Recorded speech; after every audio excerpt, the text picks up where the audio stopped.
All right, guys, coming here with my review for X-Men Days of Future Past. I just got out of the theater, just got out of watching it. I'm still a little pumping right now. That after credit sequence, I highly suggest you stay after the movie for this. It's not a lot. You don't find out the secrets for the next 6 movies or whatever, but it's awesome. It makes not complete sense, but knowing what's going to happen, knowing what's on the horizon. Having said that, the movie overall was good. It was a solid X-Men movie, something I haven't been able to say or see since the first X-Men movie that felt, while kind of trying to be modern for that time when New X-Men by Grant Morrison, which was an amazing run of X-Men, was out, it very felt much along the lines of that. This feels like it's trying to do the retro X-Men thing. It's trying to introduce these crazy concepts within the X-Men universe that are prevalent a lot, more often than you would think, especially with the X-Men, being that they're pretty much just humans that are slightly evolved, and then they do all kinds of crazy time travel stuff. That's kind of what they're doing with this. They're projecting certain things, the way they're using their powers, being that the story at the start of it takes place 50 years in the future, 50 years past what anyone has gone through, and the world has become something that doesn't resemble anything that we've seen before. It's nuts and it's crazy, and if you've watched any of the trailers or any of the commercials for it, you know there's some crazy action sequences, and throughout the entire movie, they do not disappoint whatsoever. Sentinels in the future, Sentinels in the past, all awesome. I would say the past Sentinels, they didn't utilize them as much as they probably could have, probably should have, but in the last big battle sequence, of course, they're awesome. And the future Sentinels in the beginning sequence, they leave you like, no, but it's not that bad. The story is awesome. It actually sort of makes sense. There's a few things that are kind of like a stretch, but it's there, and it's a comic book movie. You have to kind of give it a little leeway. You have a dude who turns into metal, another guy that turns into ice, and another guy that turns into fire. They're going to travel through time, and it's going to make it. If one's going to happen, the other's going to happen.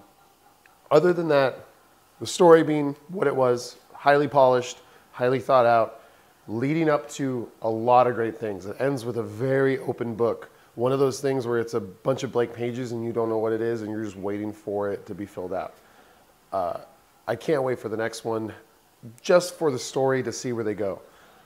Character-wise, introducing new characters, building the characters we already had, kind of giving them more life than we've already seen, i.e. Mystique, Wolverine, Professor Xavier, and Magneto. Professor Xavier, though, holy crap, they give him like this crazy dimensions that you've never really thought about, you never really see in the comics. There's never anything that he goes through to make him go to these lengths, but he does them, and he's there, and he feels for things, and he really struggles. And you never see him struggle as Professor Xavier, as Professor X, when he's guiding the X-Men, because he's guiding them. But this is him before he's even doing any of that, and he has a lot of problems, and he's working through them the way he knows how. Luckily, everything does work itself out, and you get this really awesome, cool piece of character work where James McAvoy and Patrick Stewart are playing the same dude, and they kind of, it's not quite the same acting, it's not quite the same acting caliber. I'm not saying that either one of those people are less than the other, but there's a scene later on in the movie that kind of transitions really well, and you see Professor Xavier and you see his younger self come out a little bit. It's not huge, and it's not like a life-changing moment within the entire movie, but it's something that's small that I thought was really, really cool, considering 2 actors tackled one character, 2 different ages of his life, at 3 different ages of his life at one point, but still made it work and made it make sense. Characters they introduced, some of them didn't really even get too much time, like Bishop, Blink. I mean, they have integral roles in the story, and a lot of the action moments and craziness is intensely awesome because of what they're able to do. Other than that, they don't really get much, which kind of sucks. But it's just nods and hints and certain things for certain characters and certain people. And we kind of knew this walking in. Kelsey Grammer was going to be beast. He's going to show up in the middle of it. It's literally not even 5 seconds. But it's still like, yes. It's still cool. It's still awesome to see it. It brings that feeling back to X-Men. Instead of wanting to like roll my eyes at everything they do, I want to like cheer and stand up and throw metal signs and scream and be all like, yeah. One character I was very, very curious on was Pietro Maximoff. They don't handle him that way. I don't think they can do the Pietro that we know from the comic books. That's Magneto's son straight up, and there's no question about it. This is kind of it's Peter Maximoff. He's American. He grew up in America. His mom is a single mom who apparently knew a guy that knew how to bend metal, something like that, along those lines. It makes sense. And the character is actually handled really well. I mean, the costume's weird. This is weird. You can nitpick stuff like that, but he has one really pivotal scene that's really awesome, and they do it really, really well. And the actor is just really awesome for this particular role. It's not Pietro. It's Peter. You got to remember that. And knowing that, understanding that, it's a different movie. That's the circumstances around it. You can't really get too hung up about it. The only reason I'm going so long on this one point is because I was really hung up on it for the longest time. And I still kind of am. It's not the same. I can't wait for Avengers 2 to see what Aaron Johnson Taylor can bring to the same character. But in this movie, it was pretty sweet. And you only see him for 15 minutes, so it doesn't really matter. Other than that, James McAvoy, like I said, did a really good job as Professor Xavier as a younger, more troubled version of himself. I really enjoyed, can't even think of his name right now, but he played Tony Storm on Skins, and he is Beast. But I really, really, really enjoyed what he brought to the table as well. I did not expect the Beast serum thing where he keeps changing and stuff, where he's like a werewolf. I didn't think that was going to work. I didn't like the way they were doing it. I thought it took away from the character, but again, they're younger versions of themselves. And as the older they get, the more they become comfortable with who they are. It's very evident in the movies. It's very evident if you know the characters. But at this point, you don't really see them that much. I mean, I know Beast had these problems.